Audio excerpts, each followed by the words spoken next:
Assalamualaikum teman-teman. Di sini saya akan menceritakan sebuah kisah nyata yang dialami oleh penulis. Sebelumnya, saya mohon kepada teman-teman untuk bantu subscribe.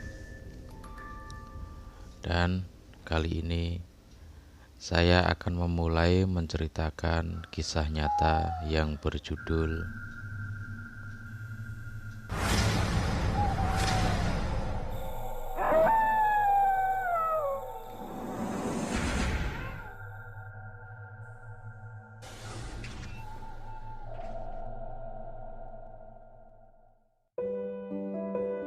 Perkenalkan, nama saya Ahmad.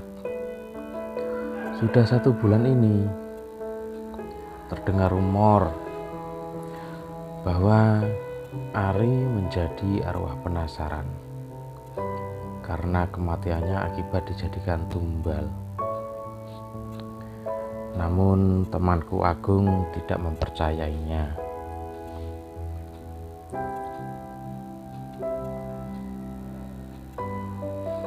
Kisah ini terjadi di awal tahun 2015 lalu.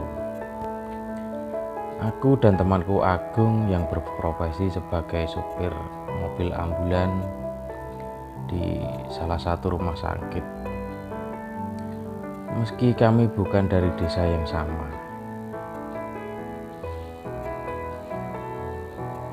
Sore itu, Agung terlihat murung. Dia duduk di ruang tunggu di samping UGD tanpa berkata sedikit pun. Meskipun di tempat itu ada aku di sampingnya. Untuk mencairkan suasana, aku menawari rokok padanya. Lalu Agung mengambil sebatang dan menyulutnya. Setelah beberapa sedotan, dia agak terlihat tenang. "Kamu kenapa, Gung?" tanyaku. "Bukankah tadi kamu ada tugas menjemput pasien?" tambahku seraya menyulut rokok juga. "Aku tadi menjemput Fitri," jawabnya singkat. "Alamatnya mana, Gung?" aku bertanya lagi. Sembari menghembuskan asap rokok, Agung mulai bercerita. "Fitri itu tetanggaku, Mat. Dia gantung diri di kamar. Untungnya masih selamat karena ketahuan oleh bapaknya. Dia sekarang ada di UGD, ditunggui orang tua dan Pak D-nya yang bernama Winoto.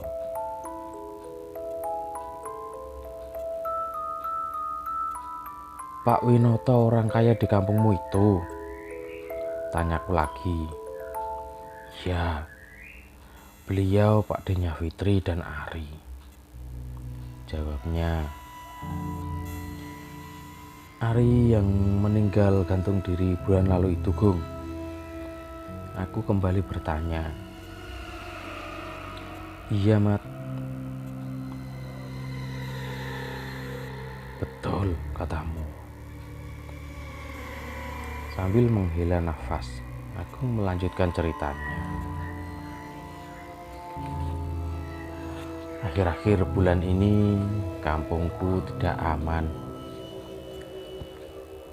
Dalam waktu yang tidak berselang lama,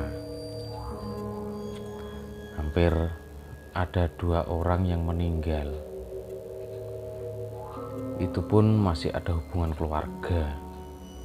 Malah yang satu jadi arwah penasaran." "Loh, emangnya Ari jadi arwah penasaran?" "Dia gentayangan. Jadi rumor itu benar adanya?" tanyaku penasaran. "Betul, Mat. dia meninggalnya juga gantung diri. Tapi tersiar kabar, Ari meninggal karena dijadikan tumbal pesugihan. Beberapa tetanggaku ada yang bertemu arwahnya dan dia minta tolong. Namun aku sih belum sepenuhnya percaya soal arwah gentayangan itu.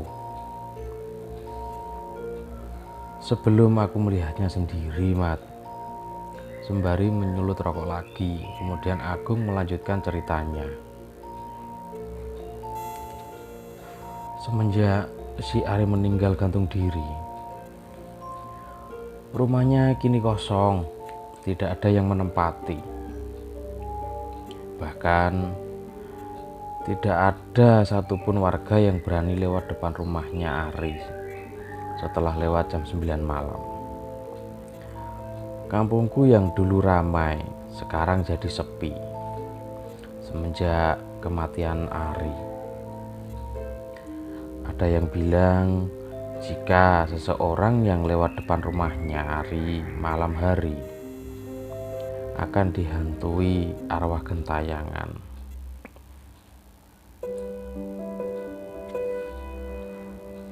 Malam ini kami berdua mengobrol hingga tak terasa jam menunjukkan pukul 11 malam.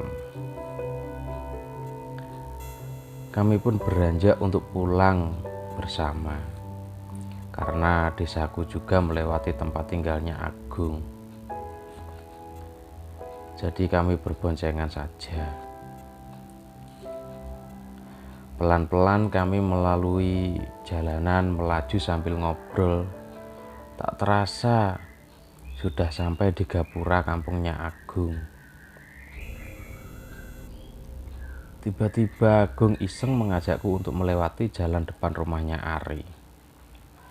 "Mat, belok gang 2 saja, lewat depan rumahnya Ari," ajaknya. "Kamu yakin, Gung?" Tanyaku agak sedikit bergidik. "Ayo kita buktikan kalau rumor itu hanya kabar bohong," Agung menegaskan. Aku pun mengikuti ajakan Agung. Setelah berbelok melewati gang 2, suasana sepi menyapa. Padahal dulu di gang ini selalu ramai.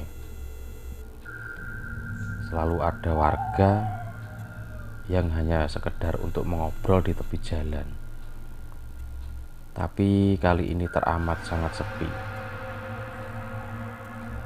Sejauh ini keadaan masih baik-baik saja, hingga kami akan mendekati arah rumah Ari yang hanya kurang 3 rumah lagi di depan.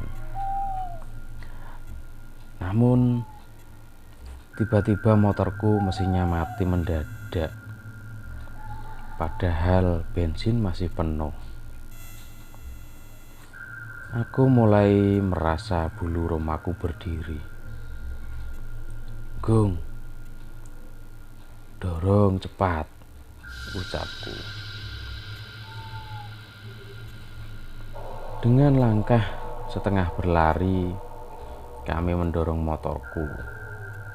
Setelah berada tepat di depan rumah Ari, aku melihat ada orang di balik pagar rumah itu. Tanpa curiga, aku menyapa orang itu.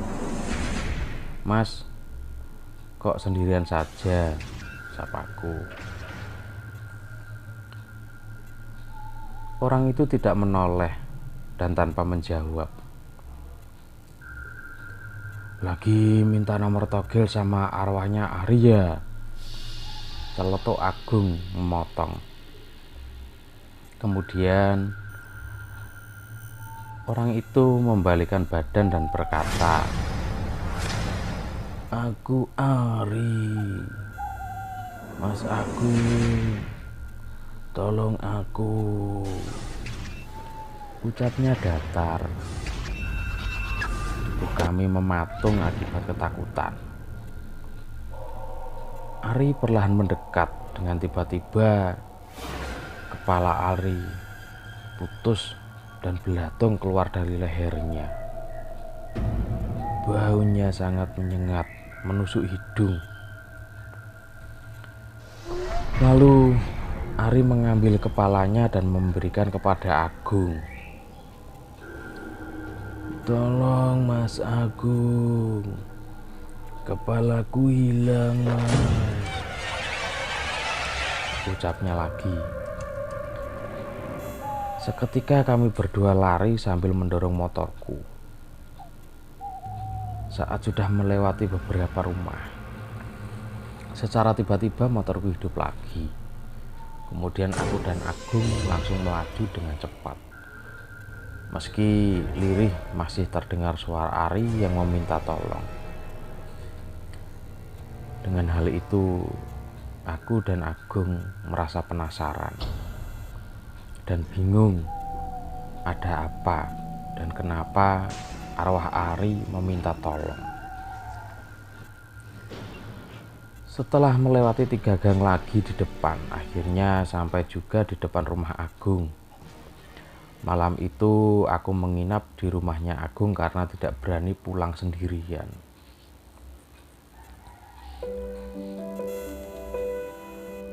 Keesokan harinya, Agung mengajakku ke rumah kepala desa dan meminta mengajak pihak kepolisian untuk mengecek kuburan Ari.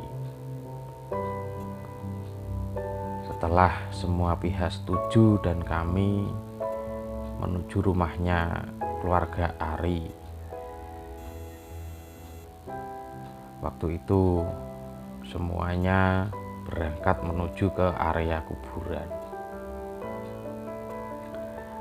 Ketika sudah dilakukan penggalian, ternyata ada keanehan di dalam makam Ari. Dan benar adanya apa yang dikatakan arwah Ari semalam itu. Kepala jenazah Ari hilang. Tidak ada di liang lahat itu. Banyak pertanyaan yang mengaduk di otakku.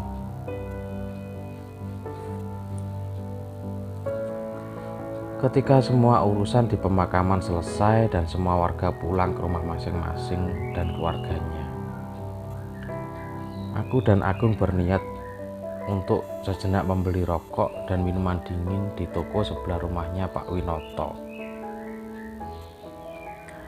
Sambil sesekali aku menengok ke arah rumah mewah itu. Di depan pintu, di dalam rumah itu berdiri orang yang aku kenal. Dia adalah Basuni. Keduanya saling berhadapan. Pandangan Basuni menatap tajam ke arah Pak Winoto. Terdengar jelas suara Basuni yang seingatku dia adalah dukun dan juru kunci pesugihan. "Winoto, segera lengkapi tumbalnya, karena keponakanmu Fitri sudah selamat." Suaranya terdengar serak dan berat.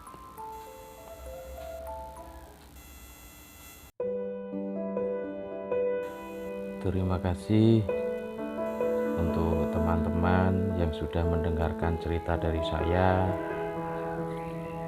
Dan kembali saya ingatkan, jangan lupa tekan tombol subscribe.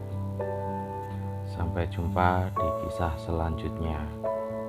Wassalamualaikum warahmatullahi wabarakatuh.